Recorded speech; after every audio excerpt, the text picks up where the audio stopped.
We are back on News Talk 1180 KERN, 1230 KGEO, 1410 KERI, and now in Albuquerque, New Mexico on 1000 KKIM. What we're about to hear is a story of a hero, an American soldier who received a Silver Star, 3 Distinguished Flying Crosses, 2 Air Medals with Valor, and a Purple Heart. But yet, he seems to be forgotten by his country. Our guest by phone, the daughter of Colonel John O'Grady, a POW MIA in Vietnam, Tara O'Grady. Tara, welcome to Taking Care of Business. Oh, welcome, and thank you for having me, Marty and Clay. I appreciate it. Well, you know, yours is such a fascinating story and a heartwarming story. Your dad was a pilot in Vietnam. Yes, he was. And he... Go ahead. Well, I was going to give a little background on my father. Yeah, he was an Annapolis, United States Naval Academy graduate.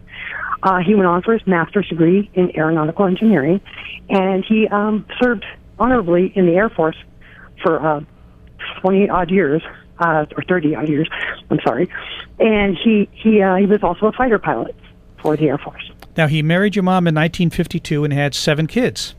Correct. Yeah. Now, did he help? I was reading someplace. Did he help design the F-4? Yes, he did. He on the very early stages of the design and planning of the F-104. He also helped put monkeys into space. So he has a very serious background in his aeronautical engineering with the Air Force. And he was a fighter pilot in Vietnam. Yes, he got his pilot license when he was 14. He loved to fly. Flying was his passion. And so he never wanted to give that up. And that is part of why he ended up serving in Vietnam. Air Force, Marines, what was he in? The Air Force. Air Force. Yeah. And what happened on April 10th, 1967? Well, my father's plane was shot down by enemy fire. And the story goes that my father was one of the pilots who had the courage to fly low because he did not want to miss his target, because he didn't want to endanger innocent civilians. So a lot of the pilots would just fly high, drop their bombs, and not care if they reached their target. And it was very critical to him. And what happened on that day was he flew over and he was off his target. So he went around again. He did not drop his bomb, and he went around, which made him much more vulnerable to the enemy fire. And on his second run, his plane was shot. He radioed, "I'm on fire. I'm getting out." And a parachute was seen. But they could not see with all the smoke whether he was, they could not actually visualize him in the parachute. So that was the last word we heard for many, many years. Now, he knew he was going down, so he tried to nurse the plane because he was on the Ho Chi Minh Trail, right? He was bombing the Ho Chi Minh Trail, which is close to the Laos border. Actually, it's over. There's parts of it where it's over the Laos border. Yes. And he knew he was going down, so he tried to nurse the plane another couple miles to get over the border into Laos, which would be a little easier to escape. But correct. But according to the wingman, he did. He stayed in his plane as long as possible so that he could parachute into possibly territory where there were friendly civilians. He actually was shot down over the Mubai Pass. It was exactly where he was shot down. It's Mubai Pass. And but what happened? He nursed the plane to the very last minute, and what happened was the wind was his opponent that day. It blew him back into enemy territory. And he landed in a tree and broke his leg. Correct, which we did not discover that information until over 30 years later. That yes, he had landed in a tree, broke his leg, had a small scalp wound, and was entangled within his parachute, which rendered him helpless. Now, are there 2 men in this fighter, or just himself? Just himself. Okay. Because you mentioned wingman, and I don't know that much about aircraft. Wingman is another pilot that flies with him in another plane, and one of the wingmen said, "Try to find him." I mean, they tried to, see if there was, but no rescue mission ensued because it was too dangerous. There was too much enemy fire. His responder, they have responders that let them know where they're at, that have a locating device, and that was smashed early on. And basically, the last word we heard was they didn't know anything other than he had been shot down for a long, long time. We're having a conversation with Tara O'Grady, whose father was a POW MIA in Vietnam. So basically, you didn't even know about the broken leg or anything. The last you heard was that his parachute was going down in that area towards Laos, and that's all you knew for the next 30 years?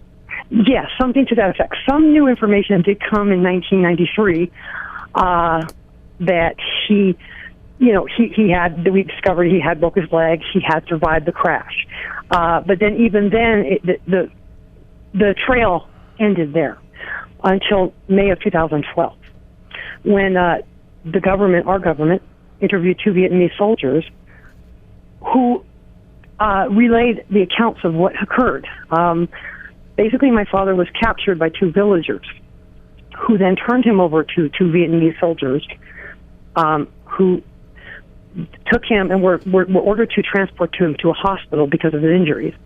And they were carrying him on a leader because they had no vehicle at the time.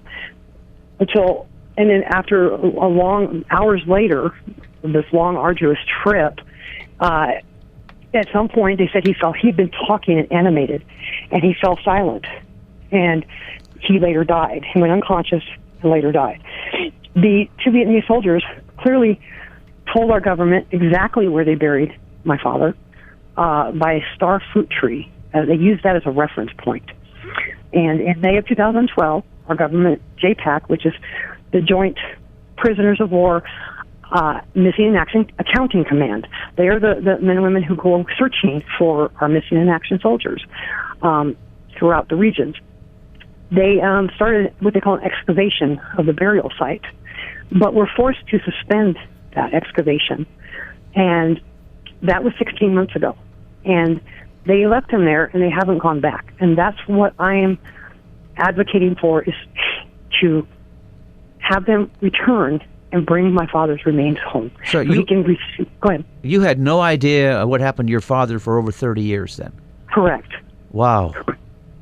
And that's a very difficult thing, because you don't know whether your father, he's still alive, whether he suffered, whether he died instantly, and with all the controversy with the missing in action from Vietnam, because there's been so much information that many men were left behind. 591 prisoners were released during Operation Homecoming in 1973, but yet that did not. There was official accountings that came about in 1993.